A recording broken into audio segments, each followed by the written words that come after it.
Peace and blessings. My name is Carlos Walker. This is Art and Hustle, Black Authors Matter. And today I'm with D. Watkins. If you will, tell the people who you are and what you do, sir. I'm a writer from East Baltimore. Had the luxury of putting out 8 books. Working on a couple TV shows. Some seeing the light of day. Some will never see the light of day. A couple ad campaigns for some different brands like Under Armour and Nike. Trying to lock in that Under Armour deal. I've been working at it. You don't know if that's all you see me in. And just try to be a good husband and a good father, man. Got a little one hanging out with me today, but just trying to hold it down. I've been teaching at University of Baltimore for like the last 9 years, so definitely part of my body of work. Just making sure writers come through, especially Black writers who brave enough to go on this journey and do this, getting everything that I wish I had it when I was in a position. So that's as important to me as publishing a book is. Just given the opportunity. So, let's start. Share a little bit about why you started even writing. What gave you that ability or made you want to write your first book or write your first essay? So unlike a lot of my peers, I didn't grow up with a love for words, but I did grow up with a love for storytelling. I would listen to the old heads talk all day. I would listen to aunts, uncles, grandmother, whatever. Anytime they had a story about their past, their childhood, about something they're going through, like I always listen. I always like stories, but no one ever told me that it was a career. I didn't realize the storytelling was behind, not just behind whatever books was in school or whatever, but behind the TV shows I watch, behind, my favorite shoe when I was a little kid was a Jordan 3. That's like the first shoe I ever, that sent me crazy, but I didn't realize there was a story behind how they rolled the shoe out, and they marketed it to kids like me. That was somebody's vision. They knew they could create a story and a narrative that would resonate with us, and we would run out into the store to get it. So when I found out storytelling was a thing, I went in, I dived into the deep end because it's something that has always been a part of me. Your first book. Share with people the name of it and what it's about. So the first book I got a deal for was The Cook Up. But the first book that came out was the B-side, because when I got the book deal for The Cook Up, no one had ever really heard of me. It was just an editor who was like, I think you can really write. We're going to try to put a machine behind you to get this out there, right? And while I was, finishing that book and writing and, I was putting out essays, and a lot of them essays started to go viral. So somebody else swooped in and was like, yo, I know you got a contract. I know you got a book deal, and we can't do your second book because you got the publisher company has the option on your second book. However, we can debut you. So we can be your first book. Tell me, how we can make this happen, what you need. And, we had a conversation, and then the B-side was born like that. And that book is basically, it takes a lot of issues that was happening politically around that particular time. This is like the rise of BLM. This is like the rise of the killer cop videos. This is when we started having these conversations about food deserts and, about all of these different things. Should cannabis be legal or not? And it's literally almost like a guide to take all of these issues and translate them to everyday people. But it kind of tricks you into understanding the issues because I hide the facts and what's happening behind personal essay and story. So it became like it's wild because like neither one of those are my most successful book, but they're like the ones that like in writing world that people always reference, that people always talk about, that people always is like, yo, we want to B-side too and all that. Okay. So now that you brought it up, what is your claim to fame? Which book actually do people, or the one that is actually sold the most? Which one is that? It's probably a toss up between the Carmelo Anthony book. But it's a book. I got a book that I wrote for another celebrity that I can't say. That's probably like people wouldn't believe. Like I wish I could say it because it would actually be funny, and it would show my range, but I can't really say it. So out of books that I can actually say, definitely probably the Carmelo Anthony book. It's probably the most popular. The best written book is probably Black Boy Smile. Talk about that one. That's about masculinity, learning and unlearning, right? The things we're told when we're young men versus what's morally right. A lot of times tradition and culture doesn't align with morals, and you want to create a new language for young people. You want young men to have meaningful relationships with people. You want them to understand how to say things like "I'm sorry" and develop empathy. And you know how it is. We grow up. If you win the fight, you the hero. You get the girl, you the hero. You do whatever you got to do to win the fight. You say you from Baltimore. Yeah. So out of being from Baltimore, a lot of people who may not know about Baltimore, especially when you were growing up, right now, how many of your peers that you grew up with, how many of them are authors? None. None. A lot of them are great storytellers, but for whatever reason, it never, they were never really like called or really like took the time and energy to do it.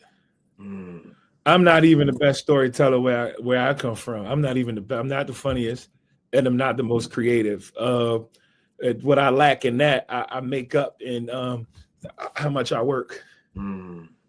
I'm going to do the labor. I'm going to finish a project. You give me a project and we make an agreement, I'm going to hit that deadline.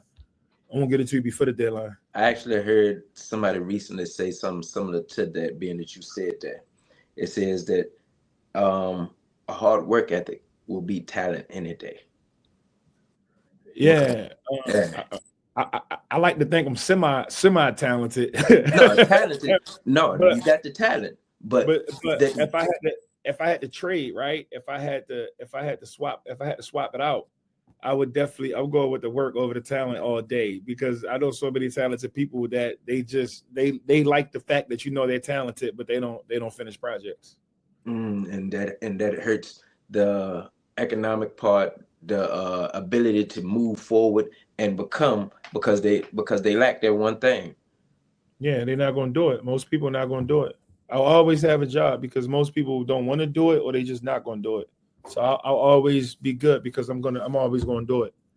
I'm always going to do it. Like I'm always going to finish. That's extreme. Another thing I wanted to ask was, how did you ended up getting the job at the university? So I was when I graduated from Hopkins, I was all in, in regards to wanting to write. Like that's what I was going to do. That's what I was locked in on. I really felt like I could bust a move, and through research and talking to other people, I found out that having an MFA is a terminal degree, meaning that you can teach with it. So I can teach and I can continue with it. Whereas if I was a history major, I would have to get a PhD. Mm-hmm. If I was an English major, I would have to get a PhD if I wanted to teach. But I could teach it. You could teach at the college level with an MFA, because it's it's different from an MA, a Master in Fine Arts. It gives you that luxury. So I came to the University of Baltimore and got an MFA.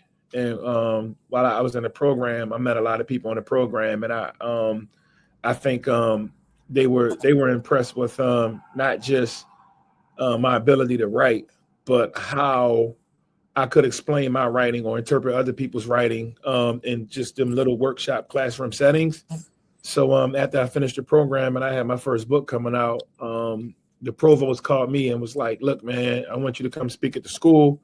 And I spoke, and the event was successful. And after the event, he's like, we got a class that we teach dedicated to just your work. Like, it's literally called Two Baltimores. We start off with your essay, we go through all of your work, and we bring in some other Baltimore authors. But it's basically, we could change the name of the class after you. Would you ever consider joining the university? And I was like, yeah, let's get it. Like, it's a no-brainer. I got the credentials, and I've been through the program. I know the people. I know the students. It's a commuter school, so like all of the kids that's here, especially Black kids, they coming from Baltimore City Public Schools. So it's like, that's my language. That's I went to Dunbar High School, so I have a feel for what they're going through, and I know how hard it is making that transition, especially through that first year of college when you first generation. Because it's culture shocks. It's a different world. So I was super happy to get that opportunity.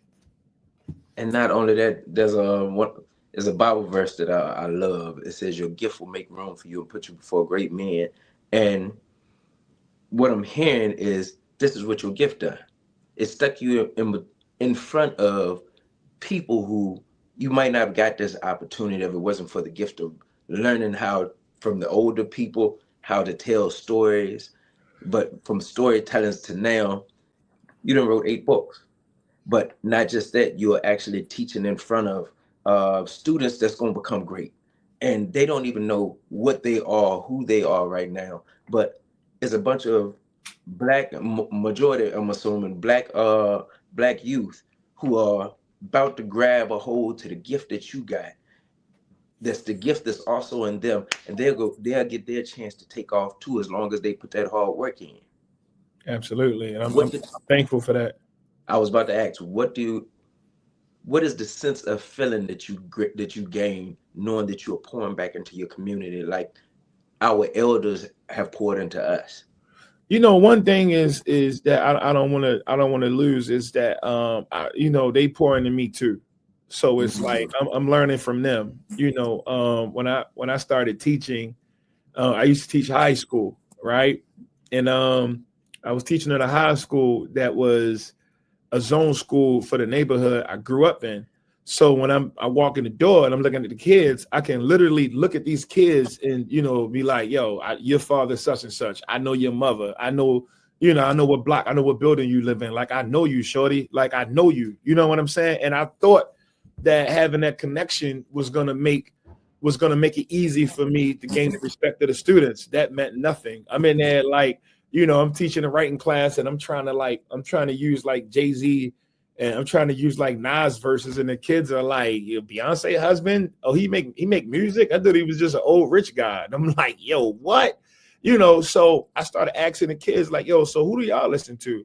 And this is like around like 2012.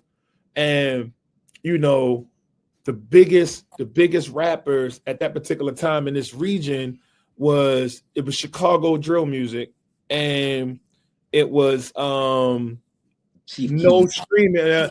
It was so Chief Keef was actually mainstream to them, so they wasn't banging with Chief Keef. They was listening to dudes like L.A. Capone, Rondo Number 9, Lil Bibby, G Herbo was called Lil Herb. Dirk wasn't a mainstream artist. Like, this is who they was listening to, and they were like all in the comments, and they were like, it was a whole different world that I didn't know. So I started listening to who they listened to, and then I just started incorporating those songs and those lyrics into my lesson plans, and boom, I got their respect, and the writing class turned into a memoir class, and it became, we started doing business. Are you okay? Sorry. Yeah, the writing class turned into a memoir class, and it became serious business. It became like a model that other teachers started using. And from there, that's where you were at, or how you built the structure to even gain the what's the word I'm looking for? The compatibility with them. Yeah, I was in an MFA program. So it's like I was getting my master's degree, and I was teach all day, leave, get a little coffee or whatever, and then go sit in these writing classes. So I got a chance to learn them and to get to know them, and I thought that was like I thought that was, that was a blessing for me. It actually was. Just listen to it. I commend you for once again, even pouring into them while knowing they're pouring into you, so you can actually do greater work. Crazy thing is I'm still locked in with a lot of them students. Like I still know a lot of them. A lot of them came and some of them came and they were I used to teach at Coppin State University. They was taking my Coppin classes. Some of them, one of them in the MFA program up here right now. So it's like, time fly, and it's wild. Before we go, I do want you to do a few things. Okay. For one, tell me how, or give a word of wisdom to somebody who have just started writing or trying to figure out whatever their gift is. What would you tell them? I would say figure out what you're passionate about, and then full court press. Like, do it. I would say do it. The hardest thing in writing is sitting down to do it. There's so many things that go through our brain, so many easy distractions, and so many things. All right, we about to go, Crossy. So many things that go through your brain, so many things, so many reasons to not do it. And most people just talk themselves out of doing it. And I say, you just got to do it. You just got to do it. That's the main thing, is to sit down in front of that keyboard. Oh, he told me a long time ago, and I told him I wanted to write. I was like, I really want to write. He was like, you want to be a writer? I said, yeah. He said, that's easy. I said, easy. He said, yeah, sit your ass down and write. That's it. I love it. And two, let the people know where they can actually purchase your material. Because the reason why I'm doing this, I want to, highlight Black authors, but I want people to go get y'all's books. Me being an author, I understand the grind. So let them know where they can get your books. Everywhere books are sold. I would prefer you go to your local Black-owned bookstore. Because if it's not in stock, they can order it. It's available. But other than that, everywhere books are sold. You can even get it from Target. Like, well, not Target. I don't know. We ain't going to Target. You